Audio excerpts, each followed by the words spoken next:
क्योंकि अब ये बात राजनीतिक तौर पे घुमाने की कोशिश की जा रही है, तो थोड़ा इसको खुल के चर्चा करनी पड़ेगी।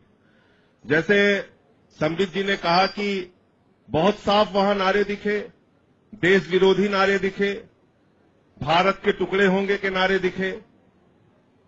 भारत के टुकड़े होंगे के नारे जिन्होंने लगाए, जो ये नारे का जिसका जिक्र आप लोग बार बार टीवी चैनल पे बैठ के करते हैं, आज कहां पकड़े गए वो लोग? सवाल तो यही बार बार आपसे पूछा जा रहा है।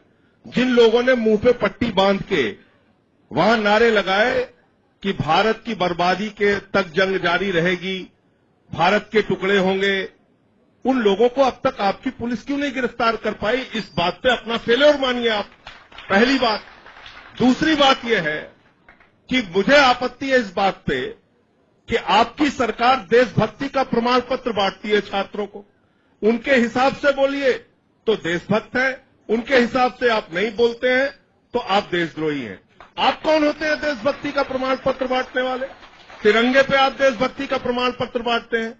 तिरंगे के बारे में आपका खुद का इतिहास ये है कि जो आपकी मातृ संस्था है राष्ट्रीय स्वयंसेवक संघ, उस राष्ट्रीय स्वयंसेवक संघ पे आज मैं आपके चैनल पे जिम्मेदारी से बोल रहा हूं, 52 साल तक नागपुर के आरएसएस के मुख्यालय पे तिरंगा झंडा नहीं फहराया गया। आप देशभक्ति का प्रमाण पत्र बांटते हैं। आप देशभक्ति का प्रमाण पत्र बांटते हैं वो लोग जिन्होंने 1929 में लाहौर के अधिवेशन में तिरंगे का विरोध किया। आप कहते हैं कि मुझे देश से प्यार है, देश के लोगों से प्यार है। अफजल गुरु के विरोधी कौन लोग हैं वो बताएं। आपके एक सांसद ने, अनुराग ठाकुर जी ने बाकायदा विरोध प्रदर्शन किया इस बात को लेके कि अफजल गुरु के साथ खड़े हो या अफजल गुरु के खिलाफ खड़े हो। मैं संबित पात्रा जी अपनी पार्टी की ओर से कह रहा हूं, संसद पे हमला करने वाले अफजल गुरु के खिलाफ हम लोग खड़े हैं। कृपा करके आप इस टीवी चैनल पे ये बताएंगे बच्चों के बीच में कि अफजल गुरु को शहीद मानने वाली पीडीपी के साथ आप सरकार बनाने के लिए तैयार हैं? आप मंत्री, आपको उप मुख्यमंत्री का पद मिले, आपको लाल बत्ती की गाड़ी मिले, आपको मंत्री का पद मिले, आपको जम्मू कश्मीर में सरकार बनाने का मौका मिले, तो आप देशभक्ति से समझौता कर लेते हैं। कैसी है देशभक्ति आपकी? 52 साल तक आप तिरंगा झंडा नहीं फहराते, आपको तिरंगे का सम्मान नहीं है। आपने इस देश, अभी आपने कहा लोकतांत्रिक ढंग से विरोध करने का अधिकार होना चाहिए। माफ कीजिएगा संबित पात्रा जी, आपके मुंह से ये बात सुन के अच्छी नहीं लगती है।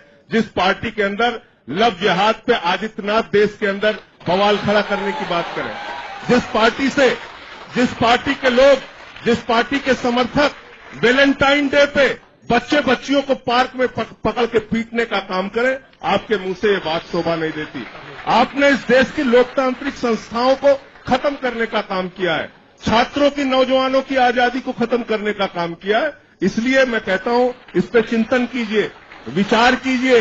प्रधानमंत्री जी कहते हैं वो संघ के सच्चे स्वयंसेवक हैं, राजनाथ सिंह जी कहते हैं वो संघ के सच्चे स्वयंसेवक हैं। मेरा आपसे बड़ी विनम्रता पूर्वक सवाल है, संघ के सच्चे स्वयंसेवकों, आपने 52 साल तक नागपुर के मुख्यालय पे झंडा क्यों नहीं फहराया? मेरा आपसे बहुत विनम्रता पूर्वक सवाल है, आप अपनी शाखा में तिरंगा क्यों नहीं फहराते?